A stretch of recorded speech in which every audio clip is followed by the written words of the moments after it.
साल 1349। ये वो समय था जब पूरे यूरोप में हड़कंप मचा हुआ था और इसके पीछे का कारण ये था कि उस टाइम पे वहाँ पूरे देश में एक ऐसी महामारी चल रही थी जिसने करीब आधे यूरोप को मौत की नींद सुला दी थी।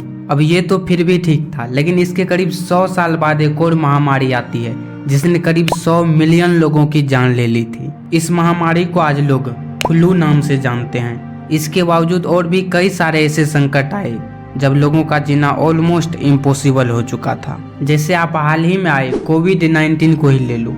आपको पता ही होगा कि कैसे इन्होंने पूरी दुनिया को अपनी चपेट में ले ली थी। लेकिन शायद आपको ये पता नहीं होगा कि आज से करीब हजारों साल पहले एक ऐसा भी समय था जो इन सब संकटों से कहीं ज्यादा बड़ी थी। तो आखिर क्या थी वो चीज जिसने सबके पसीने छुड़ा दिए थे? आइए जानते हैं इस वीडियो में। वो साल था सन 536 जब यूरोप सहित एशिया के कई और भागों में अंधकार का साया छा गया था। उस टाइम सूरज तो निकलता था लेकिन लोगों को दिन में भी कुछ दिखाई नहीं देता था और सूरज की रोशनी धरती पे न आने के चलते अब वहाँ की टेम्परेचर भी काफी तेजी से गिरने लगी थी, जिससे लोगों का घर से बाहर निकल पाना भी मुश्किल हो गया था। ऐसा लग रहा था कि आसमान को काले धुओं ने पूरी तरह से घेर लिया था। ऐसे ही कई दिन बीत जाते हैं और अब लोगों को खाने तक के लिए तरसना पड़ता था, जिसकी वजह से कई लोगों की जान बेवजह चली गई। अब इसके पीछे का कारण यह था कि उस साल के स्टार्टिंग में उसी जगह के आसपास के एक आइसलैंड में एक बहुत बड़ा वोल्केनिक इरप्शन हुआ था,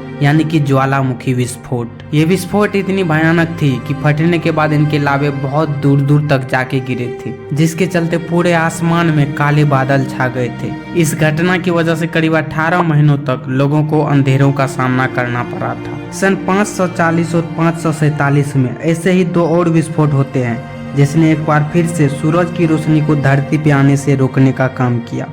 अब इन सारी परिस्थितियों से बाहर निकलने में यूरोप को करीब 100 साल लग गए और इन 100 सालों की जिंदगी को डार्क एज का नाम दिया गया। कुछ साइंटिस्ट का ये कहना था कि वो समय आज तक के सबसे दर्दनाक पलों में से एक था। उम्मीद करता हूँ कि हमारी ये वीडियो भी आपको पसंद आई होगी। अगर हाँ तो कमेंट में जरूर बताइएगा। बाकी मैं मिलता हूँ आपसे अपने अगले वीडियो में।